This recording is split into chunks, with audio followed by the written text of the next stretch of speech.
बीड जिल्ह्यातील एक अतिशय छोटं गाव. रात्रीचे 12 वाजले होते. संपूर्ण गाव झोपलं होतं, पण अचानक एका शेतकऱ्याच्या दरवाजावर अचानक टकटक वाजतं. त्या शेतकऱ्याच्या घराच्या मुख्य दरवाजाची कडी वाजवली जाते. रात्री 12 वाजता इतक्या लेट कोणाला काय काम असेल असा विचार करत त्या शेतकऱ्याने दरवाजा उघडला आणि त्यानंतर जे झालं ते पाहून संपूर्ण महाराष्ट्र घाबरला. मित्रांनो, रात्रीच्या वेळी घरफोडी होणं, दरोडा पडणं या बातम्या आपण रोजच वाचतो, पण या घटनेचं स्वरूप इतकं विचित्र होतं की खुद्द पोलीस खातंही चक्रावून गेलं. जेव्हा या प्रकरणाचा तपास स्थानिक पोलिसांकडून CBI कडे देण्यात आला तेव्हा एक सत्य उघडकीस आलं, ज्याने सगळ्यांचे डोळे पांढरे झाले. वरवर पाहता ही घटना साध्या चोरीसारखी वाटत होती, पण जेव्हा याचा खोलवर तपास CID पथकानं केला तेव्हा समजलं की याची खरी सुरुवात 2 महिन्यापूर्वी झाली होती. महाराष्ट्राच्या गुन्हेगारी इतिहासात या घटनेची नोंद होत आहे. एक अतिशय भयानक प्रकरण त्या ठिकाणी झालेलं आहे. मग काय होती ती घटना जी 2 महिन्यापासून तिचं प्लॅनिंग झालं? त्या रात्री दाराची कडी वाजवल्यावर असं काय विचित्र घडलं की ज्याचा तपास डायरेक्ट CID कडे देण्यात आला? चला जाणून घेऊया या संपूर्ण प्रकरणाचा सविस्तर रिपोर्ट. स्थळ होतं बीड जिल्ह्यातील एक छोटंसं गाव. त्या गावाच्या एका कोपऱ्यात जिथे बापूराव नावाचा एक शेतकरी आपल्या कुटुंबासह राहत होता. कष्टानं त्याचं कांद्याचं पीक नेटकं निघालंच होतं. घरात प्रचंड आनंदाचं वातावरण, पण त्याच वेळी घराबाहेर काळदाबा धरून बसला होता. रात्रीचे 12 वाजून 15 मिनिटं झाले असतील. कडी वाजली. बापूराव अर्ध्या झोपेतच उठले. त्यांना वाटलं शेजारचा कुणी आला असेल, पण त्यांनी दरवाजा उघडता जो विचित्र प्रकार घडला त्याचा विचारच कुणी केला नसेल. गावाकडे घरात चोऱ्या होणं, रात्री घरातल्या लोकांना मारहाण करून सोनं लुबाडणं ही प्रकरणं आजकाल नवीन नाही, पण या प्रकरणात जे घडलं त्याचा तपास थेट CID कडे देण्यात आला. खरं तर या घटनेची सुरुवात 2 महिन्यापूर्वी झाली होती. बापूरावांचं कांद्याचं पीक जेव्हा काढणीला आलं होतं तेव्हा त्यांच्या शेतात कांदे काढण्यासाठी 10 मजूर लावले होते. या मजुरांचा आणि त्या रात्रीच्या घडलेल्या घटनेचा संबंध काय हे CID अधिकाऱ्यांनी शोधून काढलं. साधारणपणे 2 महिन्यापूर्वी बापूरावांचे कांदे काढण्यासाठी लोक आले होते. 10 मजूर त्यांनी लावलेले. शेजारच्या गावातून मजुरांशी बोलणी करून ते मजूर त्यांच्या घरी यायचे. पण एके दिवशी अचानक झालं असं की 10 मजुरांपैकी 6च मजूर होते, पण 4 मजूर नवीन आले होते. आता शेजारच्याच गावातले मजूर असल्यामुळे बऱ्यापैकी मजूर त्यांच्या ओळखीचे, पण त्यातले 4 मजूर जे आले होते ते ओळखीचे नव्हते. ते अचानक बापूरावांच्या लक्षात देखील आलं होतं, पण कामाच्या गडबडीत ते विसरून गेले. ज्या दिवशी हे 4 मजूर आले होते अगदी त्यानंतरच 2 महिन्यानंतर हा सगळा भयानक प्रकार घडला. दाराची कडी वाजली. कडी वाजल्यानंतर त्यात ते जे प्रकरण झालं त्याचा तपास CID पोलिसांनी केला तेव्हा सगळं कनेक्शन उघडकीस आलं. 2 महिन्यापूर्वीच कांद्याच्या शेतामध्ये आलेल्या मजुरांकडून उघड होणार होतं. अखेर हे प्रकरण वरवर पाहता साधं वाटत होतं, पण अखेर 2 महिन्यापूर्वीच पहिली लिंक CID अधिकाऱ्यांना लागली. मग नेमकं काय झालं? कडी वाजल्यानंतर दरवाजा उघडला. दरवाजा उघडल्यानंतर असं काय झालं की ज्यामुळे तपास थेट CID अधिकारी करत होते. डायरेक्ट 2 महिन्यापासून पहिला प्रसंग इथे त्या ठिकाणी समोर आला. नुसतं हेच झालं नव्हतं. जेव्हा बापूरावांची 2 मुलं राहुल आणि सुमित हे शेजारच्या जिल्हा परिषद शाळेत जात होते. ही घटना असेल 1.5 महिन्यापूर्वीची. ज्यावेळेस ते शाळेतून आले तर त्यावेळेस येत होते तर त्यांचं घर गावाच्या बाहेर होतं. ज्यावेळेस तिथे वळणावर रस्ता घ्यायचे तो फक्त त्यांच्या घराकडे जायचा. आसपास शेजारच्या शेतामध्ये दुसऱ्याही शेतांची घरं होती, पण त्या वळणावर त्यांना एक पांढरी गाडी दिसायची. त्या गाडीमध्ये विचित्र लोक दिसायची. ती लोक त्या मुलांकडे वेगळ्या नजरेनं बघत असायची. ज्यावेळेस मुलांनी वडिलांना सांगितलं होतं तेव्हा वडील देखील 2-3 दिवस त्या मोटरसायकलवर त्यांना घेऊन जायचे, सोडायचे, परत घेऊन यायचे. त्यावेळेस ते लोक दिसायचे नाही. हळूहळू अशा विचित्र हालचाली जाणवत होत्या.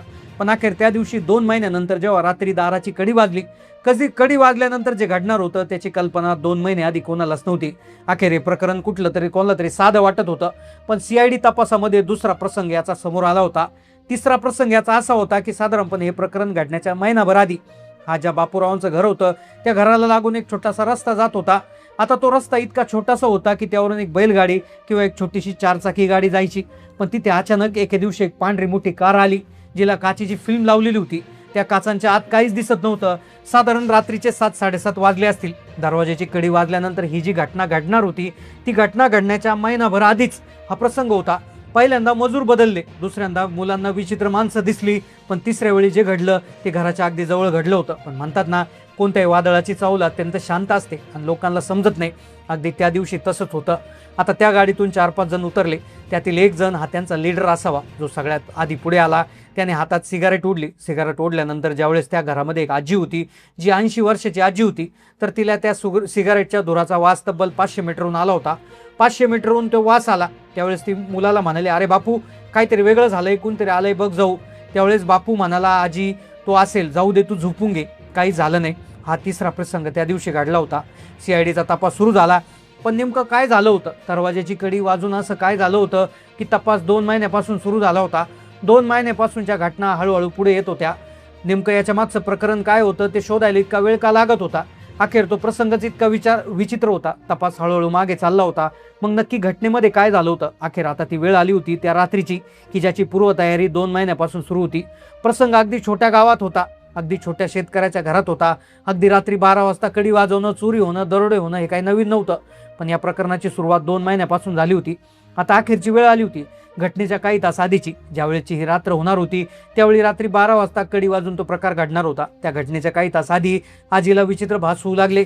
घरात कुत्रे संतत भुकत होते, जणू ते आपल्या मालकाला सावध करत होते. आजी मध्यरात्री उठली. तिला घराबाहेर कोणाच तरी सावली दिसली. तिने खिडकीतून पाहण्याचा प्रयत्न केला, पण बाहेर स्मशान शांतता होती. आजीने देवाचा धावा केला, मुलाला उठवण्याचा प्रयत्न केला, पण मुलगा शांत झोपलेला.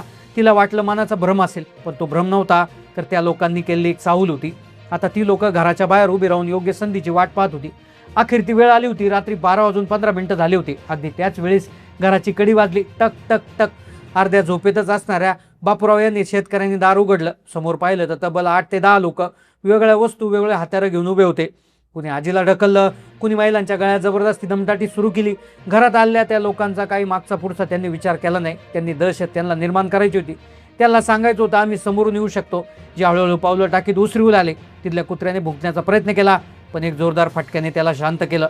आता फक्त दरवाजा त्या कुटुंबाच्या मध्ये उभा होता. अखेर दरवाजाची कडी उघडली. घरातील कर्ता पुरुष जो झोपेत होता तो दचकून जागा झाला. त्याला वाटलं शेजारी आले असतील. तो उठला. त्याने लाईट लावली नाही. तसाच अंधारात दरवाजेपाशी गेला. त्याने विचारलं कोण आहे. बाहेरून उत्तर आलं नाही. पुन्हा कडी वाजली आणि समोर 8 ते 10 जणांचा ताफा.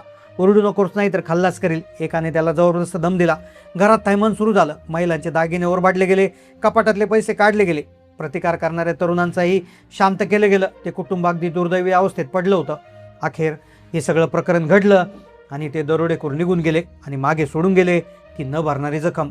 पोलिसांनी तपास सुरू केला, पण मजूर गायब होते. पांढरी गाडी गायब होती. हा दरोडा आपल्याला काय शिकून जातो की आपल्या सुरक्षिततेसाठी कोणावर विश्वास ठेवा. बीडची ही घटना केवळ एक बातमी नाहीये, तर तो आपल्या व्यवस्थेवरचा ओरखडा आहे. तुमच्या आसपास जर अशा संशयास्पद हालचाली दिसल्या, जर तुमच्या आसपास येणारे लोक जर बदललेले वाटत असतील किंवा तुमच्याकडे आलेले मजूर देखील बदलून येत असतील किंवा आसपास काही लोक विचित्र पद्धतीने हालचाली करून दिसत असतील, जे अनोळखी लोक असतील, तर तुम्हाला त्यांना विचारणं गरजेचं आहे.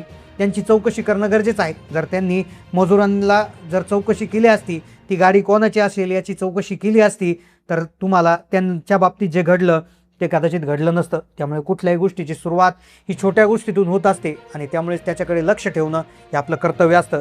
तर अशी घटना तुमच्या ठिकाणी घडली होती का? नक्की कमेंटमध्ये कळवा. चॅनलला नवीन असाल तर सबस्क्राईब करा. धन्यवाद.